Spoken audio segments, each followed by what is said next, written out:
human need to explore is deep within all of us. Our ancestors crossed mountain ranges, sailed open oceans to map new lands, and sought out the unknown, while always looking to the stars. We're curious, and now we're at a place where we can pioneer new horizons. Now is the time. New Shepard has cleared the tower. Look at our beautiful Earth, you guys. To open the promise of space to all. Guys, we're doing it! And lay the way for generations to come. When our descendants look to the stars, they'll remember this time. When they reflect on where it started, they'll remember this place. And when they honor those first explorers who said, "Let's go," they'll remember these bold steps. We are of blue origin. And this is just the beginning.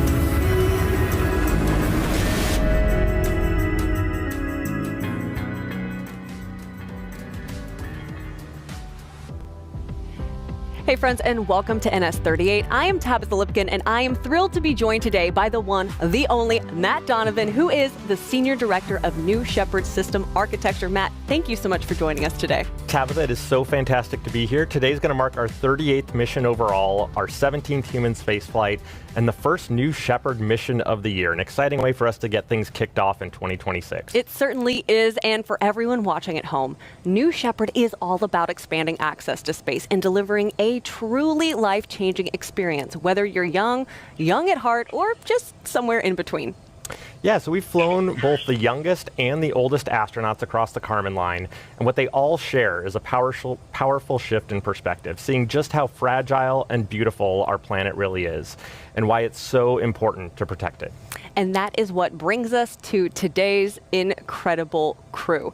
This distinguished lineup for NS-38 includes Tim Drexler, Linda Edwards, Alan Fernandez, Alberto Gutierrez, Jim Hendren, and Laura Stiles. And today we have flown 86 individuals, and we are so excited to hit the 100 mark so very soon. And that's where we get to really dive in and talk about the crew. This is my favorite part of NS-38, is getting to tell you about them and where they are sitting. So first up in our first seat, we have Jim Hendren. Jim is a retired U.S. Air Force colonel, former F-15 fighter pilot, and past commander of the 157th Combat Operations Squadron with multiple overseas combat deployments. Additionally, Jim is the founder of Hendren Plastics Incorporated, a global manufacturing company, a master electrician, a general contractor, an FAA licensed airline pilot, and, get this, a dedicated public servant. He spent 15 years on the Brevet School Board and served in both chambers of the Arkansas legislature, including as Senate President pro tempore. A father of 4 and a grandfather of 12, Jim views this New Shepard flight as a natural extension of his lifelong passion for aviation, exploration, and service. In seat 2 today, we have Tim Drexler. Tim is the former owner and CEO of Ace Asphalt, where he spent 40 years building the family business into a major civil contracting firm. In 2002, he was recognized with the Ernst & Young Entrepreneur of the Year award. After selling the company, Tim pursued his passion for aviation, becoming both a helicopter and airplane pilot. Outside the cockpit, he is an avid gardener, cook, mountain biker, and home automation enthusiast. Tim has been married to his wife Pam for 19 years. Traveling to space will be Tim's next great leap in aviation. It certainly will. In seat number 3, we have Linda Edwards. Dr. Linda Edwards is a retired board-certified OBGYN whose 40-year career was dedicated to caring for women. Now, while working full-time after high school, she earned her bachelor's degree magna cum laude from Penn State University and later her medical degree from the Medical College of Pennsylvania. A traveler to more than 40 countries, a wildlife advocate, award-winning equestrian, and 2-time breast cancer survivor. She embraces her flight on New Shepard as the fulfillment of a dream 4 decades in the making for her. And she hopes that this flight will help inspire other women to reach for their dreams. In seat 4, we have Alberto Gutierrez. Alberto is an entrepreneur, technologist, and world traveler who has visited more than 100 countries across all 7 continents.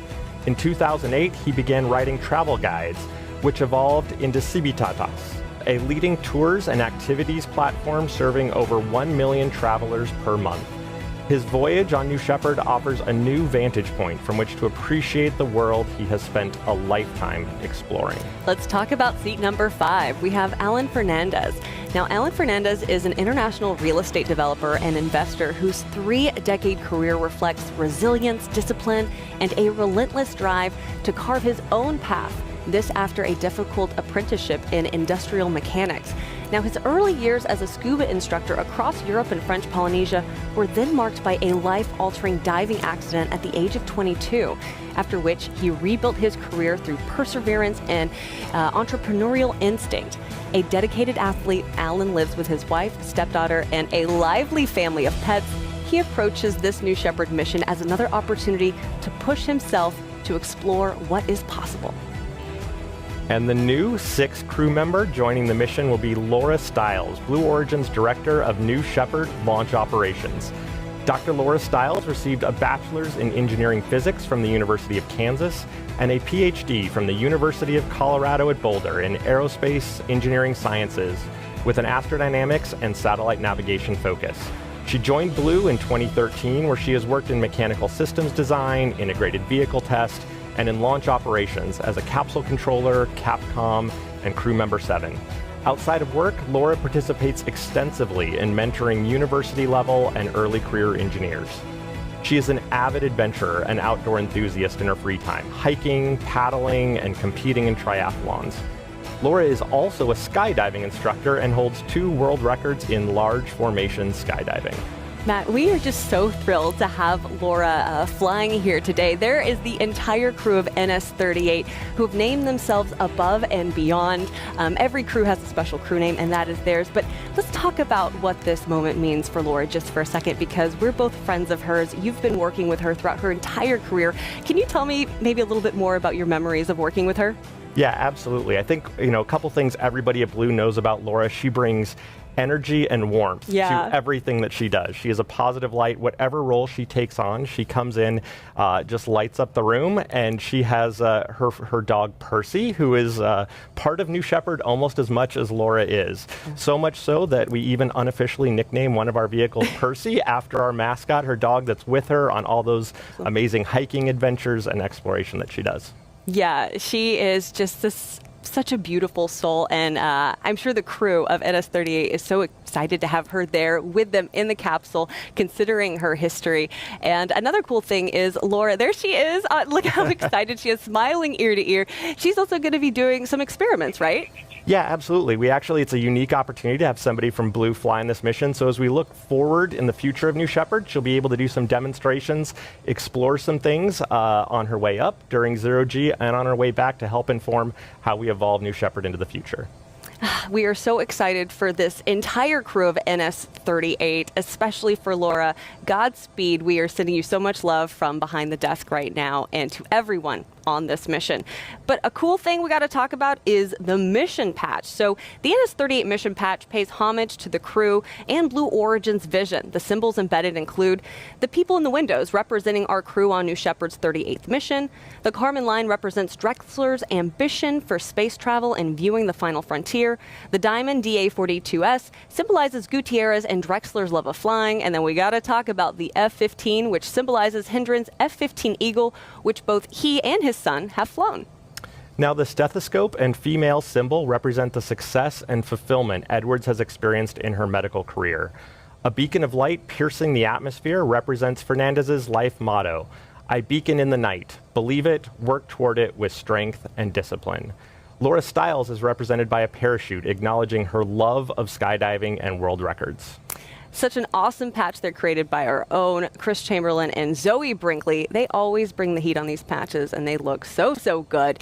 Now, some of the individuals you're going to see on the ground helping our crew ingress, which they just did, and egress from the capsule, and this is for every mission, are our CM7s, aka crew member 7s. So let's break that down. The crew that flies to space and back is a crew of 6. And CM7 is that additional crew member on the ground here to support them. Those crew member 7s are right there with the astronauts from the moment they arrive in Texas and lead them through the entire 2 days of their flight training.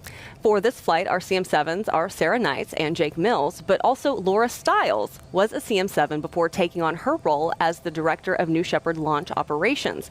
The CM7s are embedded in the mission, and they're the first to greet the crew once they return to Earth. So let's go ahead and take a look at these impressive individuals, our crew member 7s. Command engine start. 2. Crew member 7 is a very unique role at Blue Origin. And traveling to space is an incredibly life-changing experience. Oh my goodness. You want somebody who's guiding you through it that doesn't just understand the technical side of the rocket and the launch operation, but also has the soft skills to truly support you through this wonderful journey. That's why crew member 7 is so important. There are 6 people that fly on the New Shepard crew capsule. The 7th person is crew member 7. We have 2 crew member 7s for each launch. One of the crew member 7s, they are with the astronauts pretty much 24/7. They are staying at the village, they're training them. We have another crew member 7 that serves as capsule communicator. And that's the person who is back physically in the control room and is actually talking to the astronauts when they're in the capsule. Loud and clear and go for launch. Everyone on the crew member 7 team has to be comfortable in a really dynamic operations environment. You have to be unflappable in anything that might come your way. We have folks from NASA, we have world record holders for skydiving, a nuclear submarine officer. It's truly a very diverse set of people bringing unique skill sets to the table. The most important role for crew member 7 is to instill confidence in the astronauts that we fly on New Shepard. And really that comes down to a very good training program. Safety is absolutely paramount to everything that we do here at Blue as we build this road to space. We have a crew capsule mock-up where we run through full mission simulations. Separation confirmed. You are free to unstrap. So the only surprise on launch day is the incredible view outside of those windows. This is nuts! Where they can look at the Earth and be changed. Oh, wow. And bring that feeling back to Earth with an inspiration to protect the Earth. Because that's what we're doing this for. We are doing this for the benefit of Earth.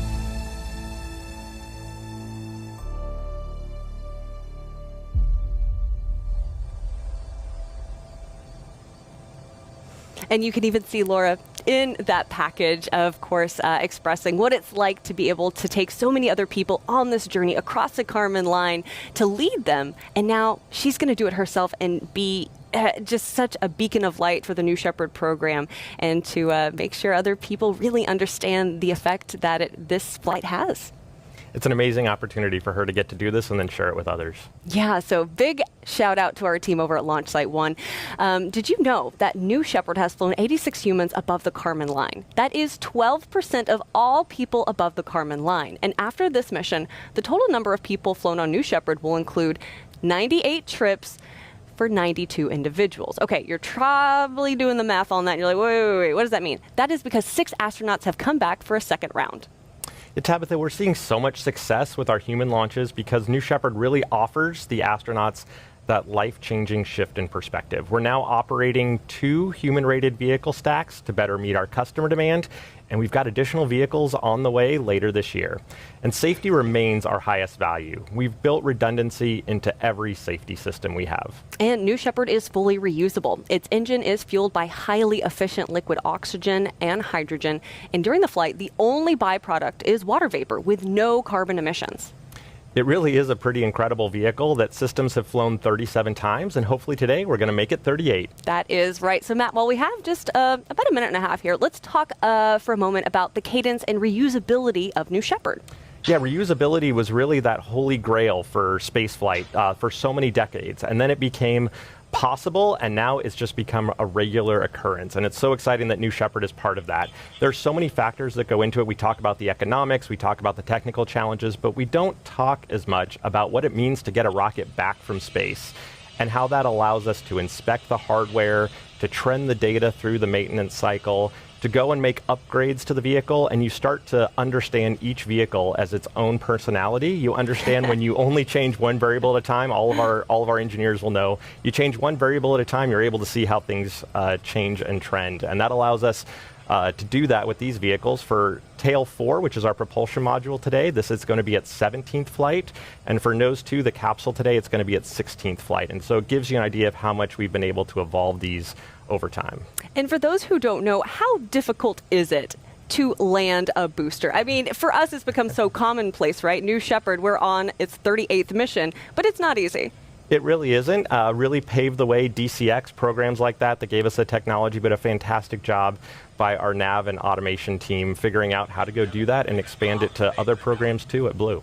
Awesome. Well, let's take a moment. We're going to toss it back over to the rocket at about T-minus 9 minutes as we await NS-38.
All right, guys, if you are just joining us, we are at about T-minus 9 minutes exactly to NS-38. You will notice we have entered a hold, so we're going to have a little more time than just the 9 minutes. And we've entered a brief hold here while we wrap up final preps for launch.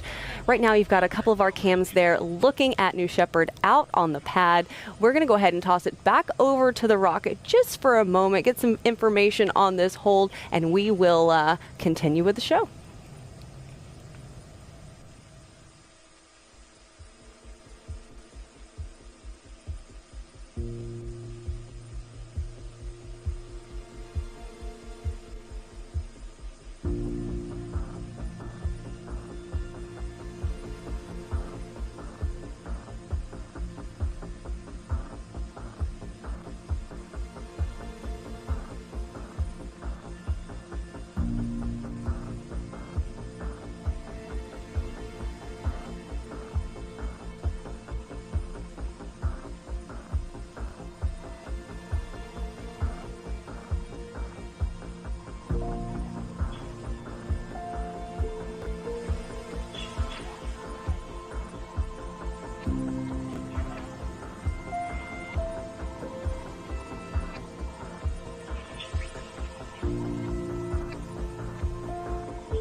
While we are waiting in this hold for the launch of NS-38, it's not often that I have someone like Matt Donovan with me here on the desk who can talk all things New Shepard. So first, Matt, I want to talk about the crossover between the New Shepard program and our New Glenn program. Yeah, absolutely. I mean, I think there's some really foundational concepts, right? So one, New Shepard, liquid oxygen, liquid hydrogen powered vehicle, right? And we've really made the investment at Blue over time to learn how to build engines that can operate with liquid oxygen, liquid hydrogen, how to do the ground operations, and that is then able to be used on the second stage of New Glenn and really built the foundation for that capability there. Also, we talked about the reusability, we talked about landing rockets, right? And so all the way from that second mission of New Shepard, where we were able to successfully land, to the second mission of New Glenn, where we were able to successfully land it on the barge here recently, all the guidance, navigation, control algorithms, how you manage all the propellants in the vehicle during those descent phases. how those engines are deeply throttleable to be able to give you that capability to land the vehicle back. All of those technologies are extensible, and it goes beyond the things that you see on the webcast. There are avionics platforms that we have that are common between the two vehicles that we've been able to get flight experience on for New Shepard, share those things with New Glenn. And that's all the fun technical stuff. The other part is you've got to operate the rocket, right? Right. And so we have our great crew down in Texas right now that's sitting on console getting ready to launch. And we've taken many of those operations folks, been able to share those lessons learned with New Glenn. One of our flight directors for New Shepard sits on console for first New Glenn launch, right? And so how you manage that launch crew, how you get through the countdown, all those are the types of lessons learned that we're sharing from New Shepard to New Glenn, and really set them up for the tremendous success that they've had on their first 2 flights. So I actually got the extreme privilege of chatting with Megan Lewis, launch director over for New Glenn. And what was so cool about that is she told us about this tradition you have of Wile E. Coyote. And that actually went over from New Shepard all the way to New Glenn. For our viewers, can you explain that a little bit? Yeah, I will say the first time I sat on console, I saw that WEC in the procedure, and it took me a minute to figure out what it was, but it's great that they've carried that over. It really, really is. So if you're just joining us, we've talked a little bit about the crossover between New Shepard and New Glenn and how New Shepard is foundational to everything we do here at Blue. You might be noticing that our hold has been lifted. We're about 8 minutes and 30 seconds before we see NS-38 cross that, lift off to cross the Kármán line. And as we count down from that, let's go ahead and talk a little bit more about a couple of things that have to do with New Shepard. And in order to do that, I'm going to toss over to capsule. Oh, good. We've got the go pole. Booster. Let's listen in. Go. Ground. Go. Inco. Go. Safety. Go. Capcom. Go. Engineering. Go. Copy all goes. New Shepard is go for launch. Booster, commence the terminal count. Welcome to flight. Controllers, drop UHF voice. We love to hear that, Matt. We are a go for launch. How are you feeling right now? What are you typically doing in this moment?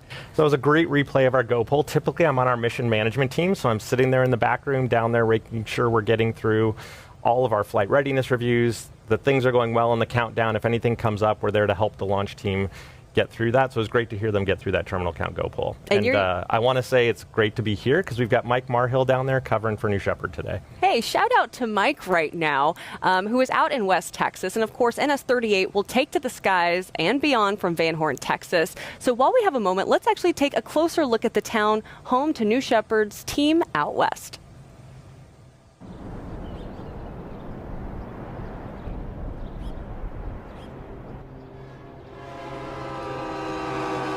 Two hours east of El Paso sits Van Horn, population 2,000. This small town lies on an isolated edge in the high desert of West Texas, with epic views in every direction. Breathtaking sunsets, a seemingly endless horizon, hiking trails, untouched lands, and natural beauty. It's our home away from home, and when we're here, we get to take part in the local culture. And on launch days, locals get a glimpse of New Shepard as it blasts towards the stars. This is the home of New Shepard. 20 miles north of Van Horn's Main Street, Blue Origin occupies a majestic valley as far as the eye can see. Texas has always been at the forefront of human space exploration. It was home to mission control for the Apollo moon landings, and it's where astronauts have trained for decades. Now, this rich history is being passed to a new generation of astronauts. West Texas has been the site of every New Shepard mission to date. And it's where the journey to space begins.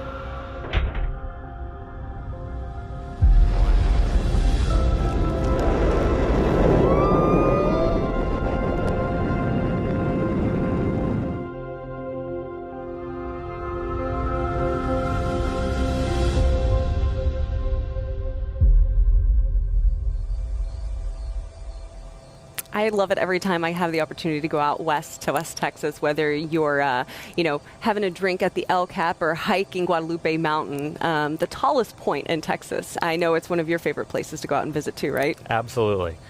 So let's talk a little bit more as we are about T-minus 5 minutes until the launch of NS-38. Let's go through the flight profile and go a little bit more in depth on this experience for our astronauts.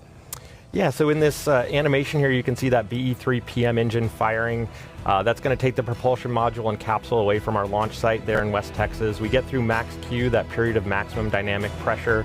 And as the vehicle heads up, we get to main engine cutoff. We shut down that engine.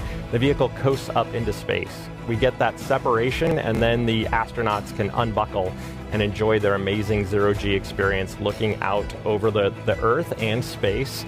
Now, the propulsion module and the crew capsule are actually two different shapes. That's on purpose, so that aerodynamically, that PM, that propulsion module is going to come back more quickly. We get through the aerodynamic surface deployment, and then at what seems like the very last second, that engine fires, those landing gear come out, and the PM comes back to Earth. Now, the crew capsule with that gumdrop shape is going to come back a little bit slower than the propulsion module is. So the astronauts are going to strap themselves back in, and as they re-enter the atmosphere, we're going to get to the point where we deploy the drogue parachutes, which slow the vehicle down, get it oriented for those main parachutes to deploy, and then we get a chance to see those beautiful 3 main parachutes deploy before the retro thrust system slows them down for landing. And you can see the entire flight profile right there on your screen. It is so great to be able to provide such a great flight for our astronauts, getting 3 minutes where they can look out those big windows, some of the biggest ever flown in space. Now, Matt, I also want to talk about what's different, and that's right now, it's cold in Seattle, it is cold out in Cape Canaveral, and it is cold out in West Texas. So what are some of the things that we do to winterize the vehicle? Yeah, that was actually part of our selection of our T0 time for today, is that it is cold, and we talk a lot about the rocket, but less about those ground systems. So we've got commodities that are on the ground that have to be conditioned before they get fed to the vehicle. We've got pressurants on the vehicle that we're always looking to make sure that we get the right density. So for our engineers, again, you're looking at that pressure, that temperature to get the right density of things like gases on the vehicle. And then we have that environmental control system on the ground. And we need to make sure and turn that up a little bit, warm things up in the capsule for when our astronauts get in there and get ready for their trip to space. You might notice on your screen we have entered another hold at just under T-minus 3 minutes. But let's continue this conversation, Matt. So what is something that we actually do in the summer versus what we do in the winter? Yeah, one of the other interesting things is that we're also looking at things like upper level winds. We're looking at thunderstorms in the afternoon. So during the summer, you'll notice we tend to launch earlier in the day, a little bit cooler, both for launch and then also for all of our recovery operations. And then we're also looking for all those upper level winds, trying to trend those, everything that the vehicle has to fly through on its way up and its way back down. And you actually see those shift seasonally throughout the year. All right, so we're about T-minus just under 3 minutes as we are in a hold for NS-38. Again, the crew of NS-38 is Tim Drexler, Linda Edwards, Alan Fernandez, Alberto Gutierrez, Jim Hendren, and Laura Stiles. In this moment, we're going to toss it back over to the rocket, get a little more information, and come back to you guys.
All right, you are watching NS-38. You've got a great shot there from our drones of New Shepard out on the pad. We are currently in a hold just under 3 minutes to launch.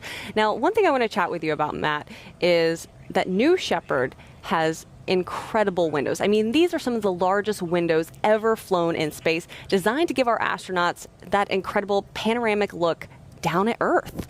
Tell us a little bit more about how those kind of compare to the Mercury capsule windows. Yeah, you're actually getting a chance on your screen right now to see a bit of the side-by-side comparison between those New Shepard windows and those Mercury capsule windows. Totally different perspective looking out those amazingly large windows that we have. One of the things that we get feedback from the astronauts about as well is that it's not just one window. When you look out across the capsule and you can look through multiple windows, you get to see the entire panorama of the Earth and space.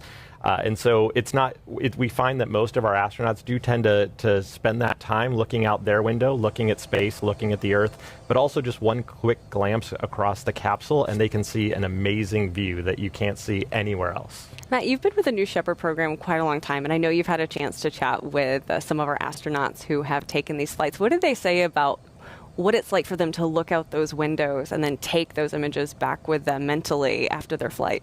You know, I think one of the most insightful pieces of feedback that we get from our astronauts is that the view of Earth is amazing and that thin little blue line of atmosphere is really indescribable. But the one thing that surprised me the most is that the astronauts talk about the blackness of space in contrast.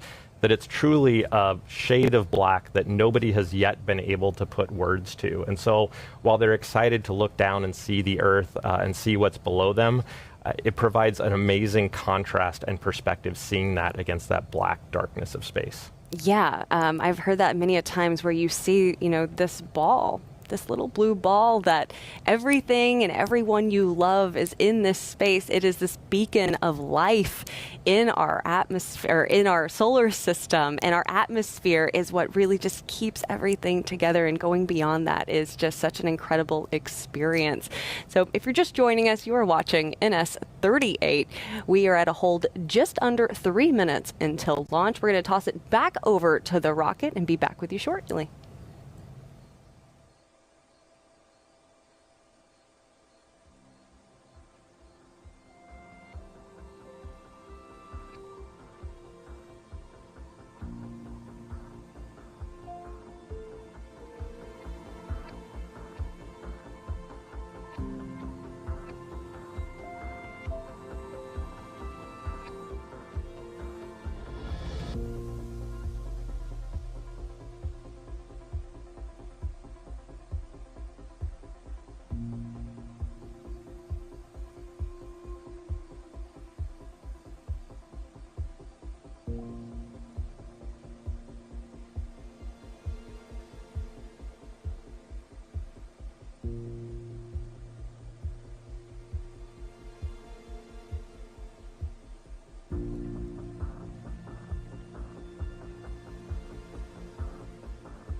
All right, friends, you are watching NS-38. We are at a hold at just under 3 minutes until launch. We do have an update for you, and that is that there are unauthorized personnel on the range. Our security is currently working to clear that, and then we will have NS-38 ready to go across the Kármán line. And at this point in the countdown, the vehicle, the ground systems, they're in a stable configuration while we wait for that to take place. And once that's resolved, we'll look to get back into our countdown. Well, Matt, again, it is such a pleasure to have you here with me on the desk. And since I have someone like you can give myself and our viewers a little more insight on your role. So I want to know a little bit more about what your day-to-day is like working with the New Shepard program. Yeah, so my day job, responsible for system architecture, you can think about it as helping define what is New Shepard capable of doing. So, hey, we take 6 people to space. We get up to about 350,000 feet. How do we do that?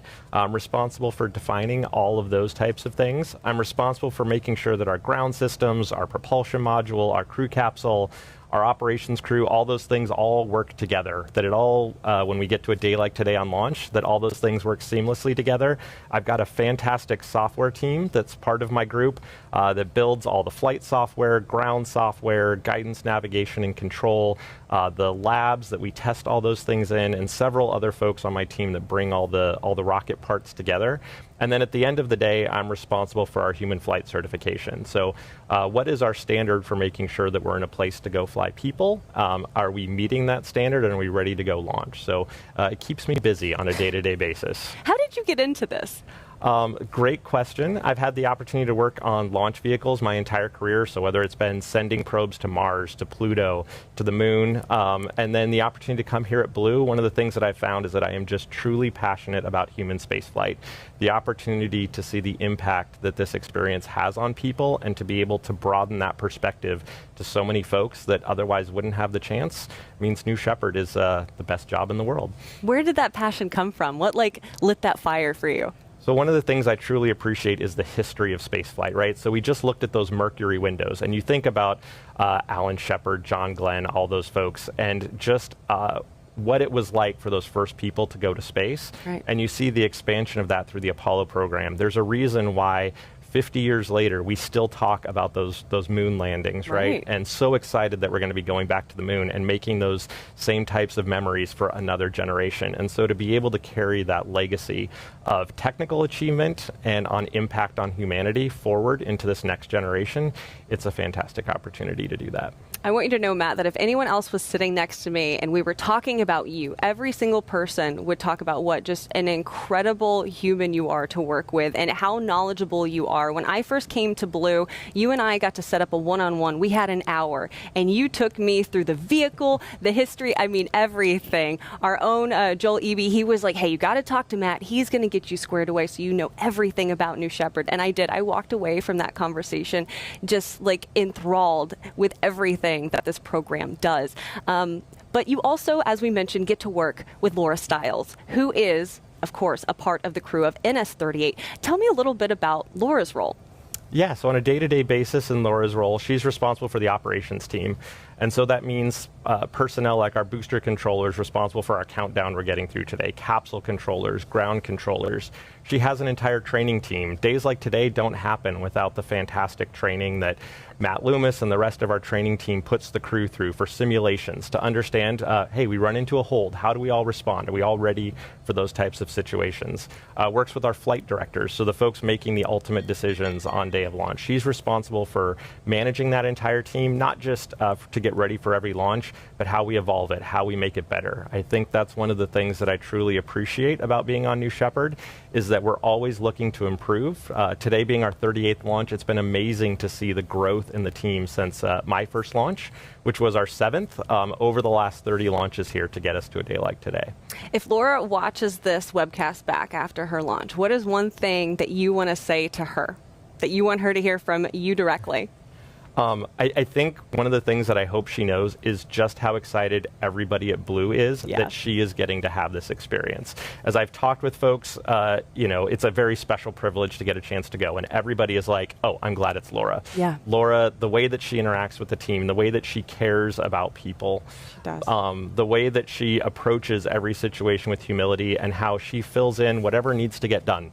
That's one of the great things about Laura. When I got the opportunity to train as a pretend astronaut, I still have the memories of her coming, rushing through the desert, running to make sure, like, are you guys okay, as we were pretending to, have landed, right? And so just the passion and energy that she brings to everything, I hope everybody knows that.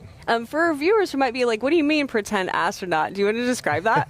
Absolutely. So one of the other pieces of great feedback we get from our astronauts is just how well the training over the 2 days before launch prepares them for their experience. Well, again, just like we talked about training our launch crew, we got to train our trainers. Right. So we've talked about these crew member 7s.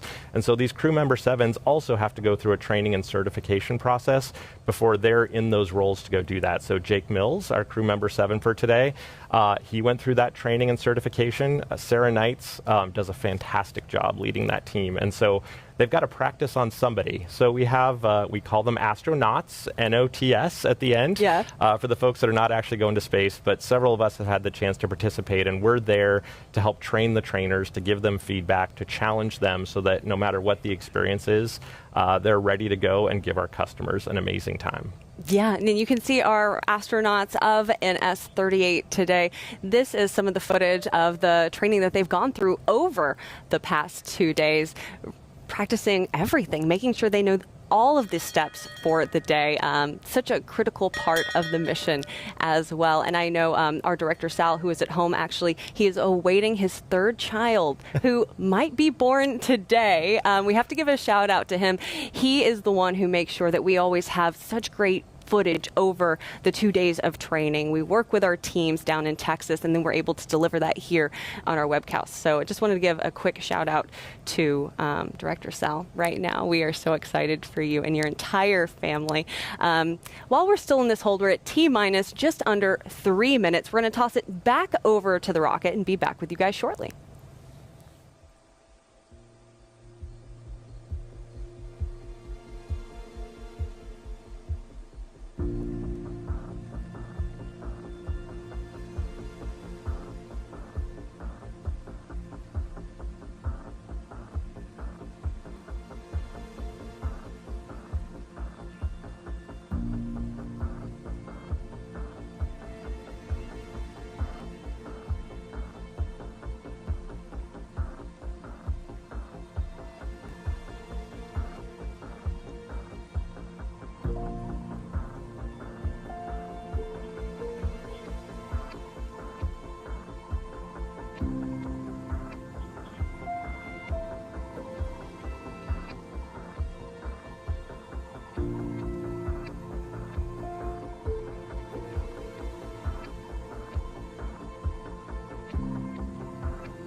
All right, friends, welcome back. We are waiting for the launch of NS-38. We're currently in a hold at T-minus just under 3 minutes. We expect just a couple more minutes of a hold to clear the range. But while we're in this hold, I want to talk about something that you briefly touched on, Matt, and that is one of the most significant aspects of a New Shepard flight is the profound effect it has on the astronauts who experience it and the ripple impacts it has on their lives and the lives of those around them. This transformative experience is often referred to as the overview effect. Yeah, so the overview effect is really a cognitive shift reported by many astronauts who have viewed Earth from space. This phenomenon encompasses a range of emotional and intellectual reactions, some of those including just an overall sense of unity, having the ability to observe the Earth without any national borders, which fosters a deeper sense of global unity. Some people report just seeing the fragility of Earth. Many astronauts report that that thin layer of atmosphere I mentioned earlier and the finite resources become starkly more apparent when they're looking out those windows, and it really helps emphasize the need for environmental stewardship. Some report just overall personal transformation, that it just has a profound change in their perspective on life, leading to a greater appreciation for the planet and a renewed sense of purpose back here on Earth. And that's such a huge part of what we do, of course. It's the impact that New Shepard's and the flight has on astronauts. After a journey aboard New Shepard, it's just more than a physical adventure. It's really a journey of self-discovery and profound insight.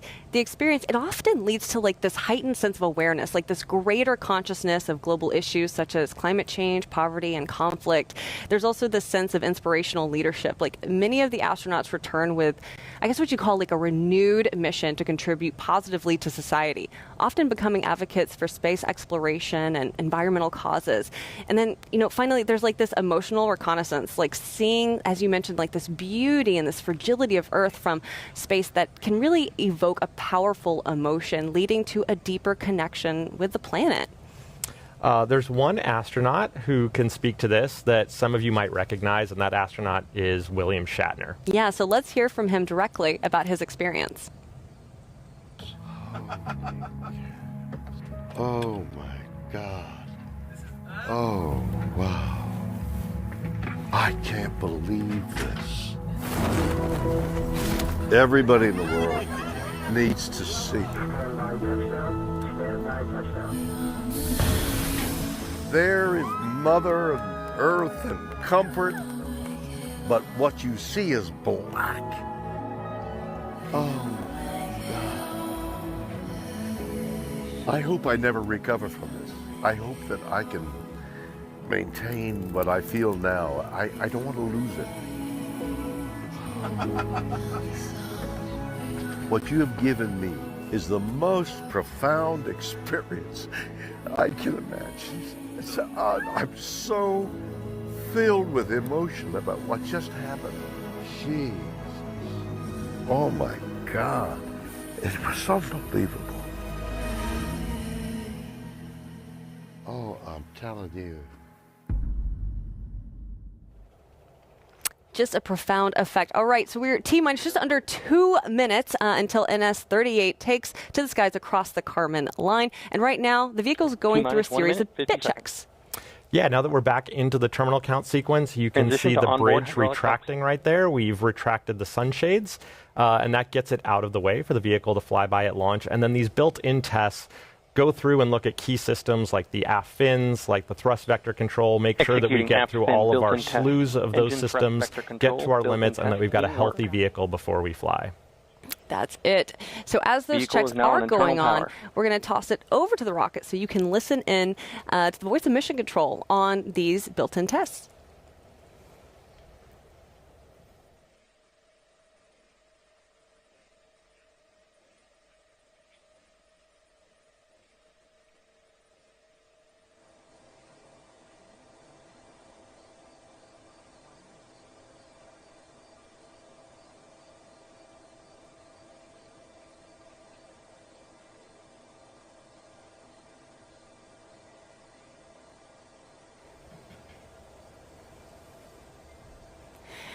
All right, at T-minus just under 40 seconds. Propellant tanks are at flight pressures. You can hear that the propellant tanks Switch are to in onboard the green helium. zone.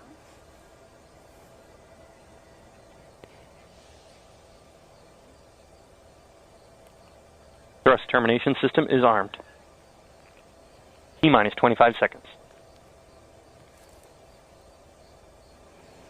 All right, it is time to launch this rocket.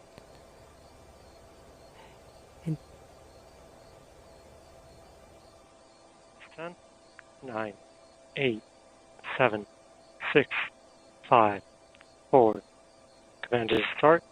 2, 1, 0.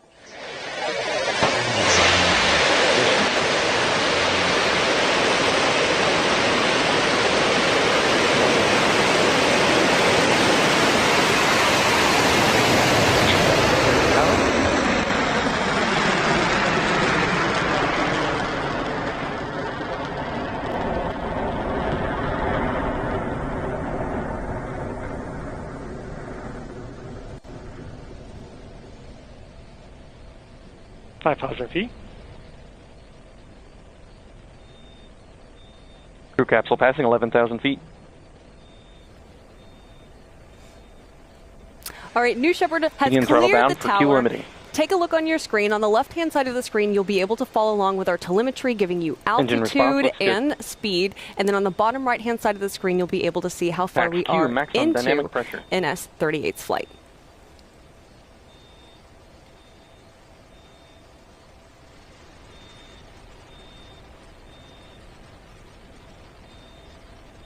Mach 1 vehicle is supersonic. Engine back to full throttle. Chamber pressures look good.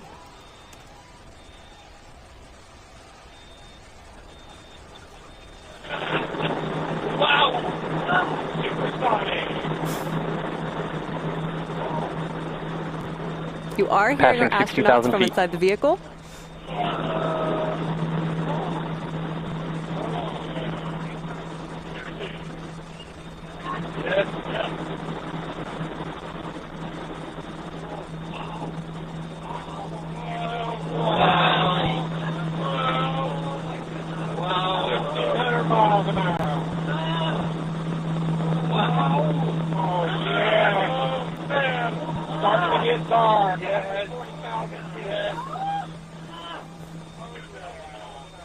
Astronauts experiencing max ascent Gs. Begin throttle down, stand by MECO.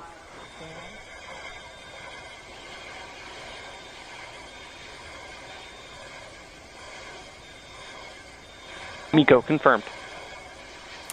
MECO is main engine cutoff. Stand by separation. Stand by.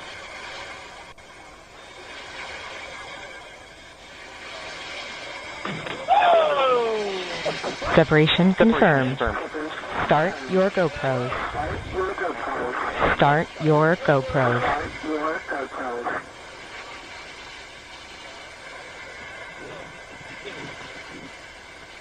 You'll notice the telemetry graphics have split. Capsule body rates look good.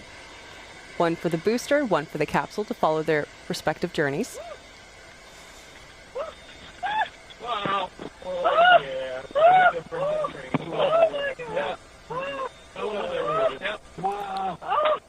Three minutes, 10 seconds into flight.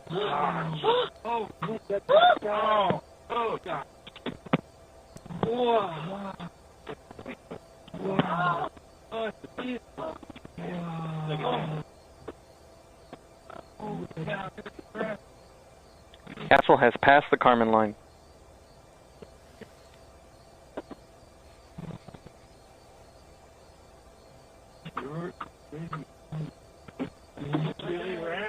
It is flat. No, flat. No.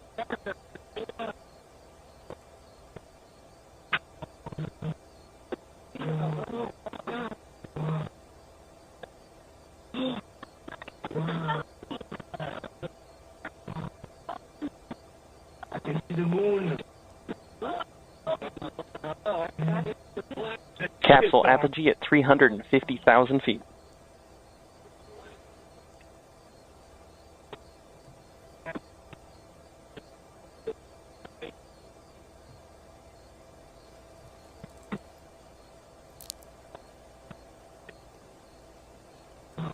Four minutes, 25 seconds into flight.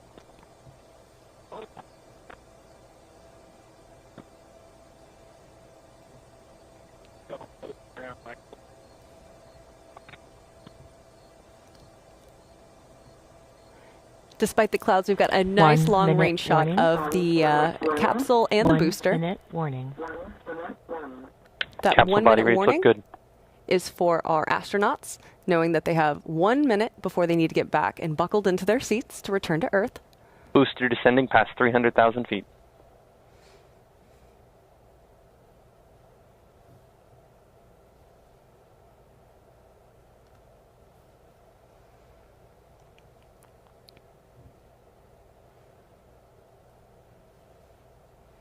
The booster will land about 2 miles Astronauts north returning to seats. of where liftoff was. Booster descent nominal.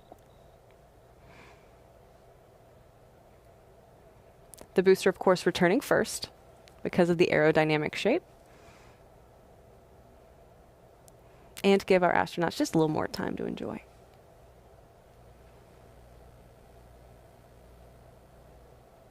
Booster forward fins deployed.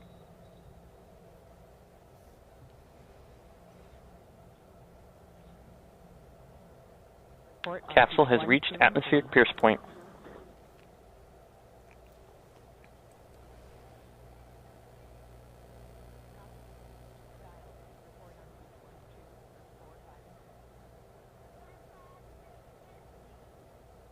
You were taking a look from a camera on our booster, pointed back down towards West Texas. Astronauts experiencing max G. Just over 6 minutes into NS-38. New Shepard's 38th launch.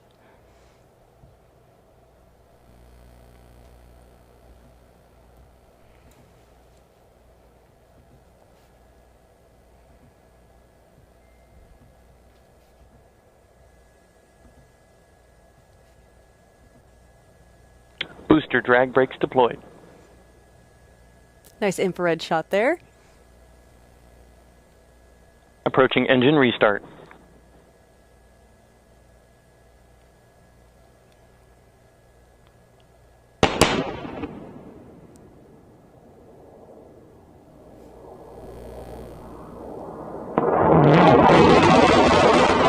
Engine restart. Landing legs deployed.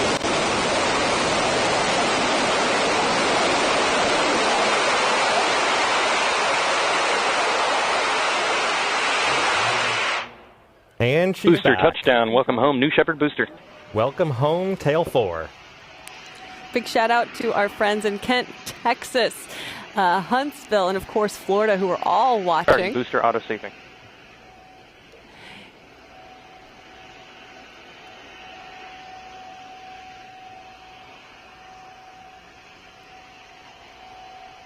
A little bit of a cloudy day out in West Texas as the cold front is moving in, but a beautiful shot of Tail 4 coming back into land. Again, 2 miles north from the launch pad. We're about 8 minutes into NS-38, New Shepard's 38th flight. Stand by, capsule drogue. We are looking to require a picture, there it is, of the capsule. Capsule drogue deployment. Stand by mains. Capsule mains deployed.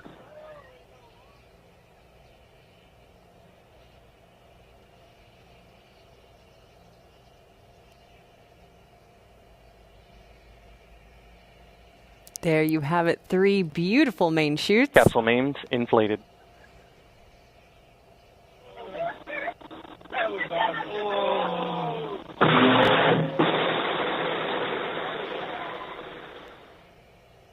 I know those shots out in space are incredible to see with your own eyes, but Capsule I tell body you, rates look good. looking out the windows over West Texas ain't bad either.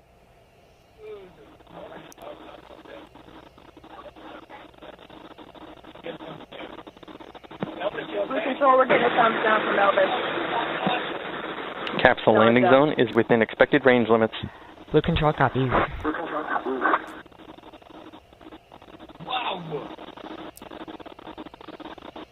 Just under 1,000 feet to land. Capsule descending past 1,000 feet.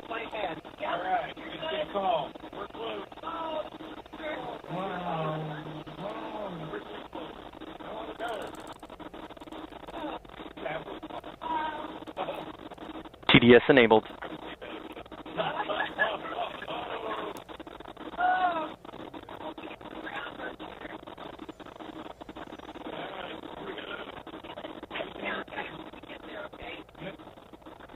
Stand by Approaching touchdown. retro thrust fire.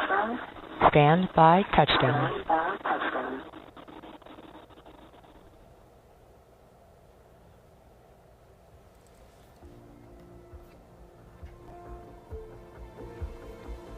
Capsule touchdown. Welcome home, NS-38. Welcome home above and beyond.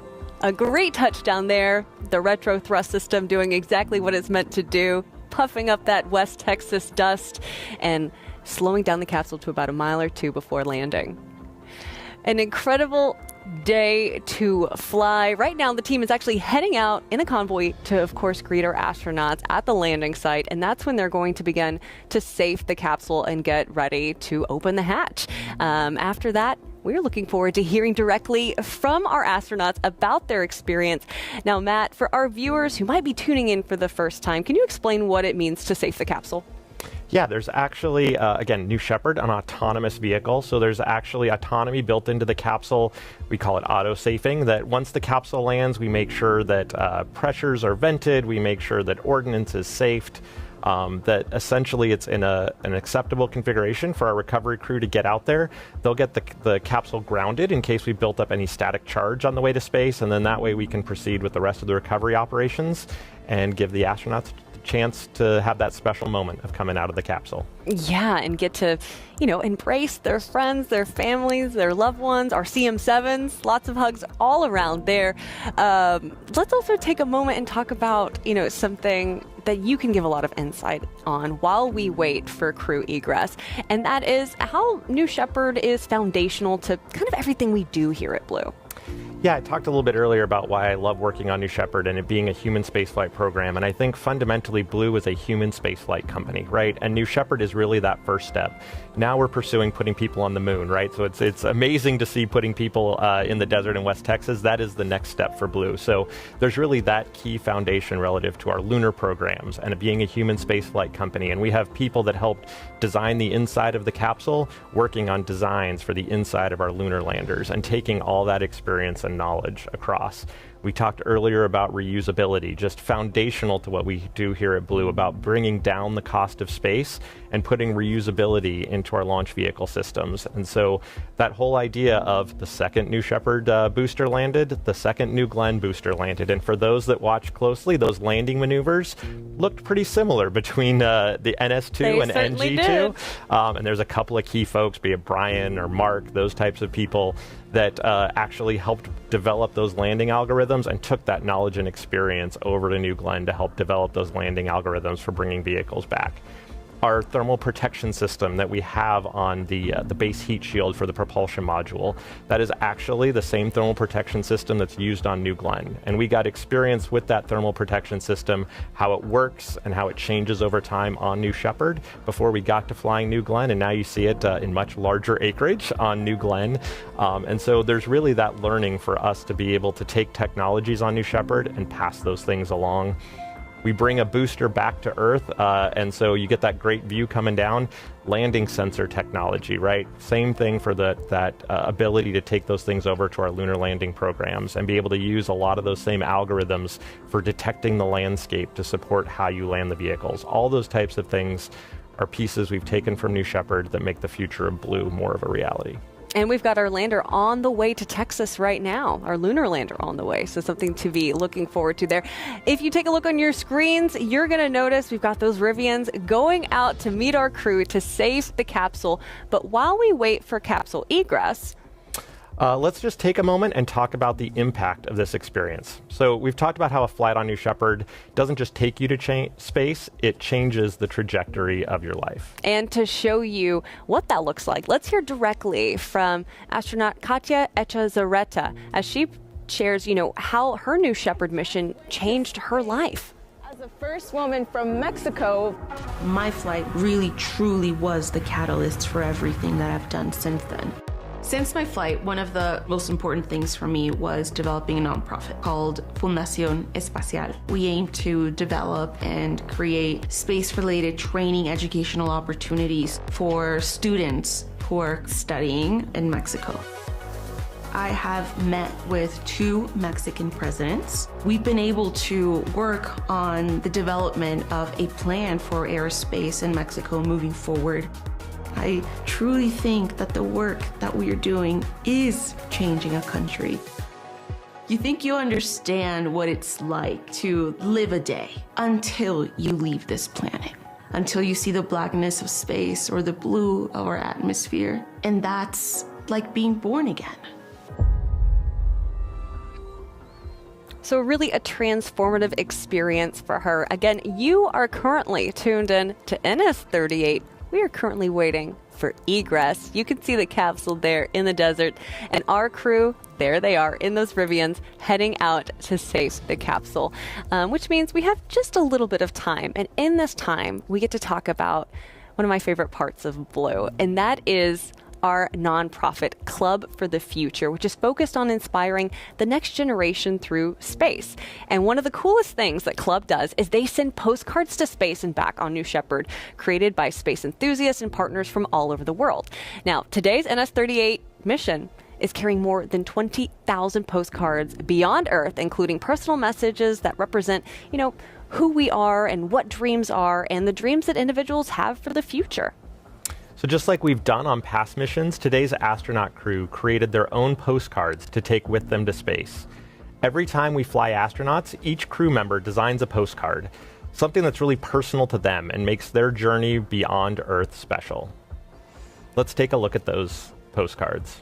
Yeah, this is kind of foundational to the experience. Having something like this that you make, something creative that you take with you to space and you bring back. This is something also I know that you've done and your kids have done as well. Yeah, absolutely. So you can see their postcards there. You got to decide, do you want crayons? Do you want colored pencils? There's so many decisions to make. Exactly. But yeah, my kids have made postcards. They've taken them to space. I was able to bring my son's middle school robotics team for a tour of Blue. They all made postcards. It was amazing to be able to get them on the rocket, bring them back to them, and just seeing, even the teachers' reactions of like, I get a chance to participate in this, and it really connects people with the mission of what we're doing here at Blue. Yeah, you get to send something to space, and there's many ways to do this. This is something that anyone and everyone can do. We also have a really cool, I like this feature as well. It is a digital postcard tool that makes it super easy. There's Laura with her postcard. You can send your artwork to space, and if you want to do that and you're like, this is definitely something I want to do, or I know someone who wants to do, go over to draw.clubforfuture.org.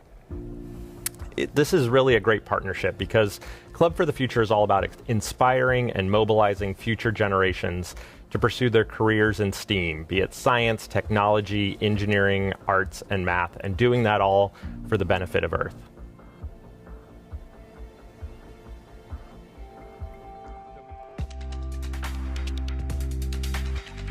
When I was in high school, I was working to build a rocket for a target altitude competition. My mom took me to a observatory opening, and I got to see the rings of Saturn through a telescope. Growing up, I was just not very good at doing school. I wasn't really good at doing homework. There was a teacher at my school, Mr. Cullen, and we spent hours together after school. I would be building a rocket in the back of this class, and that was incredible for me. I had a chemistry teacher who also taught astronomy, sparked that interest in me. She went outside the lines of what I believed a science person should be. It helped jumpstart a passion where I am now a propulsion engineer launching rockets. If a teacher like that could help a student like me and pull me to this career, it just makes me think, what can I do to help inspire the next generation?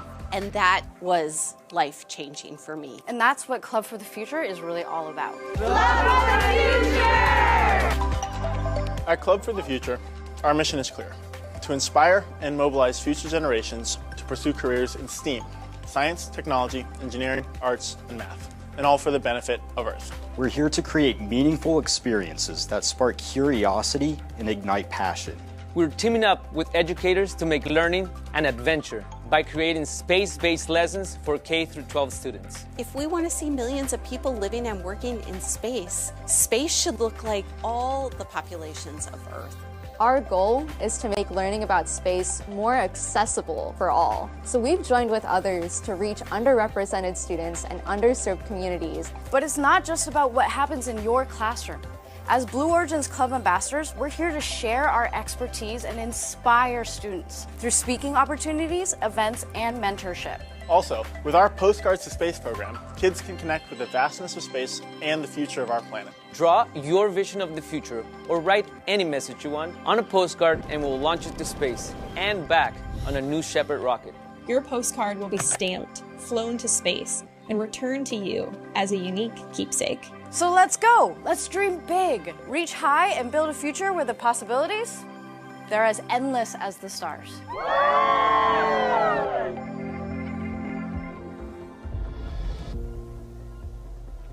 And Matt, I know you're involved with Club for the Future. I'm a Club for the Future ambassador as well, but you were saying something earlier before we got cut off by the package. Yeah, it's actually really cool. One of the things about Club is that it is international. It's not, and so I have somebody from my team got a chance to connect with students in India and share that message, right? So this isn't just about at home or right around where all of our sites are. This is a chance to connect with people across the globe, share this message, have them send in postcards and participate in this. And it's great to see that it's not just something for the students, it's also something for the people at Blue. You saw so many of our employees there that this gives them a chance to give back and share with their communities. That's right. There's also STEAM-based lesson plans. That's something that I've definitely told my niece about, and she's talked about with her school. It's very cool for being able to apply real-world problem solving. So definitely go over to clubforfuture.org, and you're going to learn so much more about everything that we do with Club for the Future. Again, you're watching NS-38. In this moment in time, we're waiting for capsule egress as our astronauts are currently inside, I'm sure, reminiscing about how special this experience was. And our CM7 crews are out there. And once our astronauts have egressed, Jake Mills is going to be chatting with them live. That's our CM7, crew member 7, Jake Mills. And of course, we're going to bring you that conversation as it happens. But while we wait for that moment, there's something else we'd like to share with you guys. This is a video that was created for our Blue Origin employees. When I saw it, when our crew here saw it, even when Matt saw it, he was like, oh, we got to share this with the webcast. So I think it really captures the heart of our mission and the vision behind everything that we do here at Blue Origin. And we hope it inspires you just as much as it inspires us all. Earth is this unique gem of a planet which is completely irreplaceable. The Earth is finite. There is no plan B. We have to save this planet. And if the world economy and population is to keep expanding, space is the only way to go.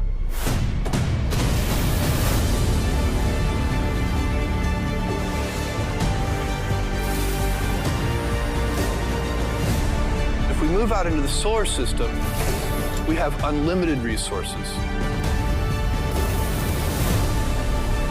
We can have 1 trillion humans in the solar system, which means we'd have 1,000 Mozarts and 1,000 Einsteins. This would be an incredible civilization. And it's this generation's job to build that road to space so that the future generations can unleash their creativity. We're going to build a road to space, and then amazing things will happen.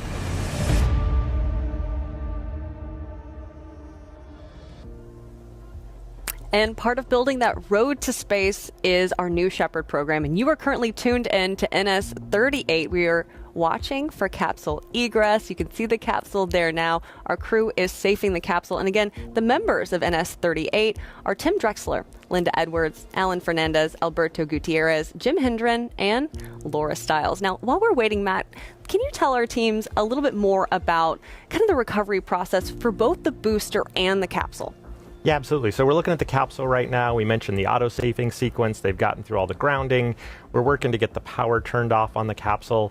The astronauts are getting that special moment to just share inside before we get the hatch open. And while all that's happening off camera, our recovery vehicle, our HEMIT, is heading out there.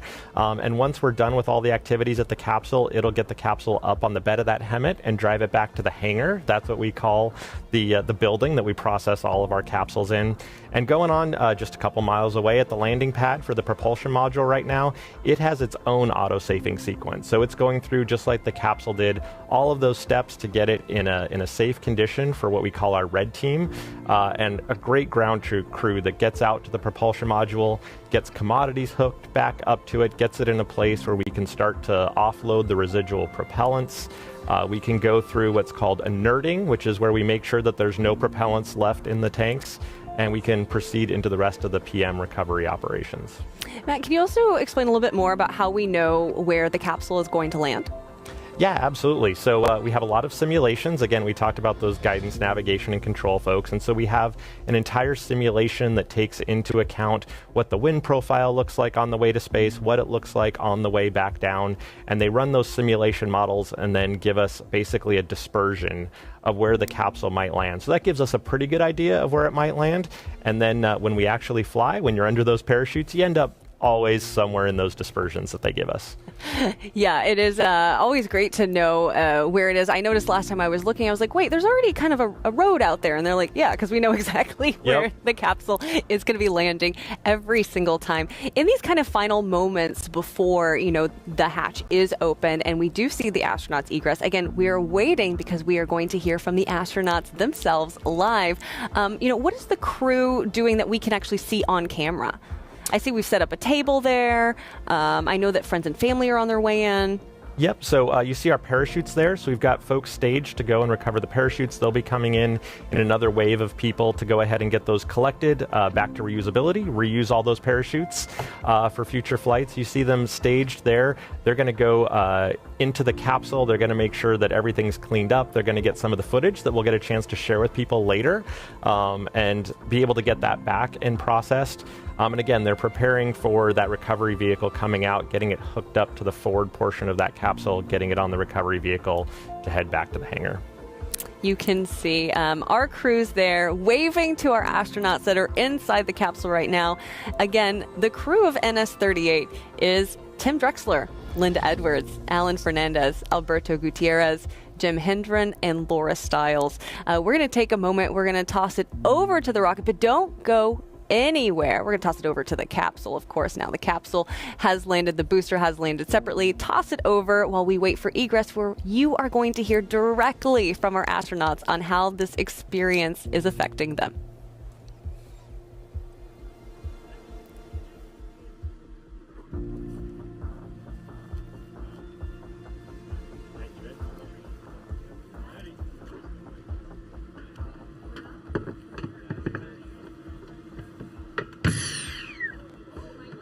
Hey, we're back! Nice job, above and beyond. Can I get you anything in here before you come out? You good? Okay. Okay, we can bring a towel or some nausea medicine or anything in if you'd like.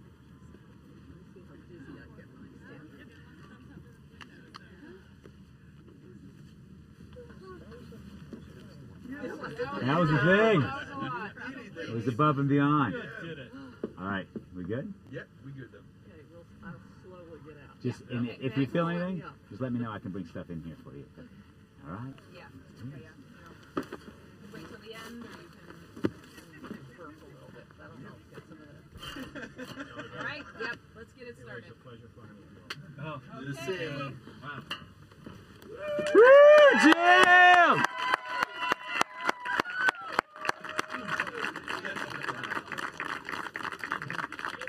All right, Tim. Wow! Amazing. Arm will be good. I just don't want to bend over it. Okay. Yeah, you look good. I feel green, but okay. Hey, give your pose. I'm gonna take your GoPro off and do that one more time. I think it didn't work, or I hit it or something, but I was so loopy I couldn't have pictured anything, so it's okay.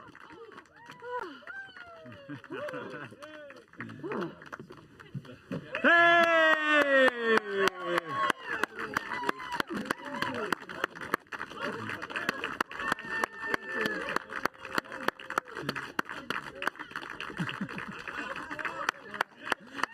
He's still there.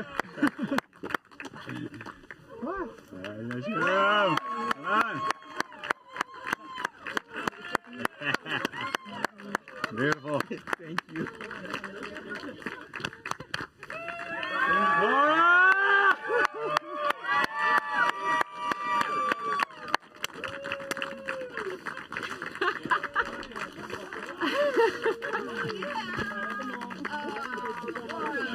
Wow! Wow! Wow! Wow! Where's Jack?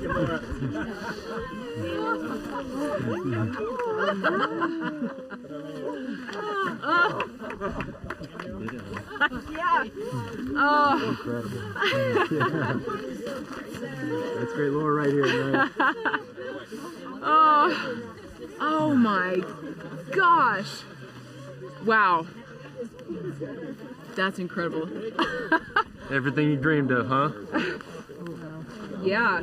I mean, it's hard to. All right, guys, you are watching NS-38. We just saw our crew egress. That is the crew of Tim Drexler, Linda Edwards, Alan Fernandez, Alberto Gutierrez, Jim Hendren, and Laura Stiles. An exciting day to go up and cross the Kármán line. In any moment, there we are. We've got our live interview. The man from the moon that ignited this dream 30 years ago that just came true today. Totally. I had to wait since 1992 to have that fantastic experience.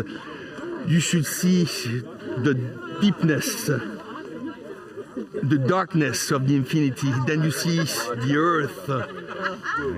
You feel the speed, the separation. It's wow. It's amazing. It really is wow. And how about being weightless? I went right away upside down, and you don't feel to be upside down. You feel the weightless. It pulls you up to the roof of the capsule. It's wow, exceptional. And thank you to you. Yes, thank you. Congratulations. Yes. Astronaut, Alan. Yes. I'm very proud to be one of the 100. Yeah. One of the 100. Yes.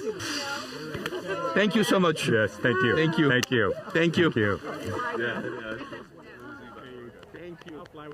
And then, of course, was our Jake Mills, CM7, interviewing Alan Fernandez, as he mentioned, getting to float upside down and be excited. We have another interview coming up here. Let's go ahead and toss it back over to Jake. Well, thank you. You spent so much time in the air, both as an Air Force pilot and a civilian pilot. How did this flight compare? Nothing I've done compares with this, and I've done some, like you said, afterburners and supersonic, but nothing like this. This is unbelievable. Yeah, you're no stranger to breaking the speed of sound. No. This time you're 3 times the speed of sound. Yeah, and to my son, I would just like to say, Dad has the title again, so good luck. There it is. Congratulations. Congratulations. All right. Thank you, guys. Jim Hendren, who is both a helo and airplane pilot. And finally, Laura Stiles. You've dedicated your whole career to making this possible for so many people and everybody that's flown on New Shepard. Yeah. What does it mean to you to go yourself today? I mean, this has been in the 2 short days that I've known this is going to happen. Just the whole gamut of emotions of, you know, why isn't it Jake? Why isn't it? There's so many people who have worked so hard for so many years with all their heart, all their soul, and I got to be there for everybody today, and it's incredible. The ride is incredible. We taught this training so many times, and it was still like, oh my God, the G's and the movement and going through the clouds and the earth against the blackness. We saw the moon. Oh, wow. Right at SEP, we saw the moon. And just things you can't have pictured or imagined what it would be like to be up there. Well, Team Blue is in full force watching you right now. Do you have any message for them? It's not the last tears they're going to see for me. Thank you so much. I'm so honored. I am feeling more love than I've ever felt in my life. And to be able to do something like that with all of these amazing coworkers and people, it's going to take a long time to process what just happened. But you guys, amazing, Laura. You guys are the Congratulations. Way to represent Team Blue. That was amazing. Thank you. Yeah. Should we find some more crew? All right. Tim. You're tearing up. I'm tearing up. I am. Oh, no, that's really special. Yeah, I mean, Laura, you were just such an incredible person. You were so deserving of this experience. And even in your interview there, just being able to share just such a raw emotion with us all on how beautiful that experience is, not just for you, but for everyone who gets to go. So we're all so honored that you flew today and get to share that with us. And for our entire crew, for all 6 of our astronauts, it has been such an honor to fly you to space today and back. Again, the crew we have is Tim Drexler, Linda Edwards, Alan Fernandez, Alberto Gutierrez, Jim Hendren, and our own Laura Stiles. And for those of you dreaming about your own adventure after those interviews, I don't see how you couldn't be. You can experience yourself. You don't have to just watch it on the webcast. Go ahead and scan the QR code on your screen. Head over to blueorigin.com and click Fly to Space. Your own journey beyond the Kármán line is waiting, and it is so much closer than you think. And if you want to hold a piece of today's launch in your hands, check out the Blue Origin shop for mission patches, gear, and more. Here's today's patch, the very one our astronauts proudly wore on their flight suits. That's right. They've got lots of good gear. Even this jacket I'm wearing, check this out. You've got stuff like this where we've got the blueprints of, there you go, of New Glenn, New Shepard, of Lunar, all that. So from all of us here at Blue Origin, for myself, Matt Donovan, and the more than 10,000 employees who make these missions possible, thank you so much for joining us. Until next time and our next launch, remember, Gradatum Ferociter.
All stations, this is Flight Deck Shuttle.